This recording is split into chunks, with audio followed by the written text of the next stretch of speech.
السلام عليكم ورحمة الله وبركاته. هل قد قدامني إنسان وآلاء أوفيشال وأنيقو إبراهيم عاد أصحاب واحد إلينا سبسكرايب يشارك هذا يجرب حقينا وأنيقنا ومدى دالدنا وحقنا إن شاء الله.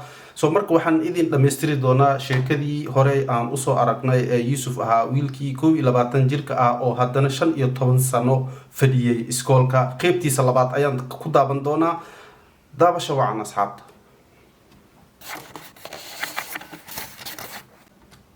And found Joseph still studying here. She says, according to how she sees Joseph, it's hard for him to graduate. معلمتي يا بله aad ayay ugu adag tahay inuu yani graduate uu khalin jibiyo aad ayay ugu adag tahay sababtoo ah qof ilowsho badan yani barashadiisa markuu casharadii uu qaato hadduu fahmo hataa daqiiqad kadib haddii la beediyo eber wax ma hayo uu iloobi yani noo wada. Joseph explains what happens to him like this, that whenever the teacher is teaching in front of him, he's always lost in a daydream that makes him not pay maximum attention. Or even when he pays attention, those hallucinations make him forget what they have taught him, hence failing when given exams. This is the reason he's never promoted to the upper class. wiilka ayaa ka sheekeen doono sababaha oo keenayso yani in uu 15 sano u joogo meeshan iskuulkan uu dhiganayo iyo waxyaabaha ka dhigayo yani inuu waxyaabaha iloobo iyo sababaha keenayso asiga la wareysana asiga ka hadlayo iyo waxyaabaha uu damacsan yahay dabcan soo marka la dhageystaba.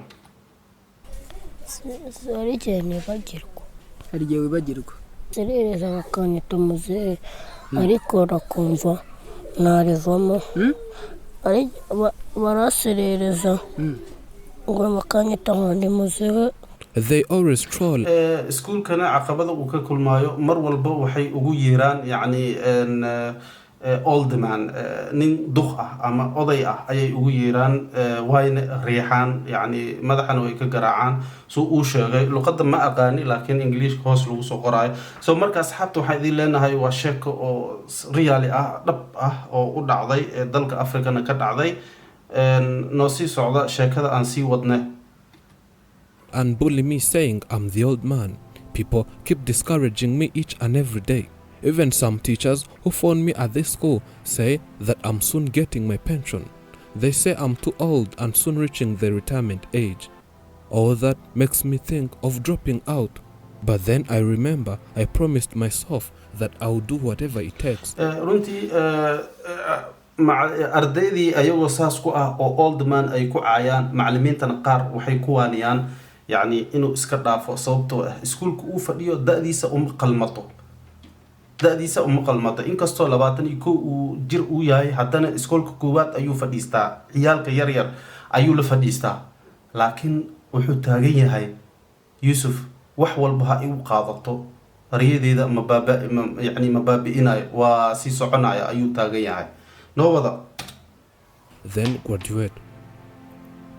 Maybe it will take too long, but I'm sure one day I'll wear a gown and make my parents proud.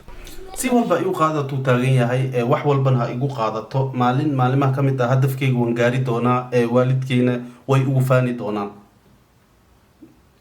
saaxib niyo jabad wax walbo aad damacsan tahay hani jabin sheekada waxaan u soo qaatay wax waaye dad badan ayaa jiro oo yani niidooda wax ku hayo ama inuu noqdo ama inuu sameeyo uu rabo waxyaabo yar markay ka hor imaadaan uu kali jawaab waxaas iga hor imaad ila waa ribay laakiin waxaas aan sameey waaye mar walba inaan niijabtid ma ahan. Yusuf aan ka tusaale qaadano 15 sano uu iskuulka fadhiyay adigana wax hal sano ah ama 6 bilood ah ad dibsanaysa kadibna wixii hamigaaga ahaay meeshaas ayay ku burburayaan bal sheekada noo wada. Kuzaba umuperezida. I want to be a president after graduating. I'm confident enough that one day I'll be a president to this country. I have to work hard in class and learn more. bal damaciisa fiiri wuxuu taagan yahay inaan noqdo rabaa madaxweynaha dalkan in aan ku guuleysto waxbarashada wuxuu la dagaalamayo kaliya wax waaye inuu wax barto inuu noqdo madaxweynaha dalka inuu noqdo ayuu yani damacsan yahay bal noo wada bal fiiri asigoo sidaas ah oo ilowsho badan oo 15 sano oo fadhiyay maxay ahaydeen primary school 1 uu fadhiyay haddana uusan weli karija dhigin inuu wax barto damaciisana uu yahay inuu wadanka uu hadda joogo inuu ka noqdo madaxweyne subhanallah bal noo wada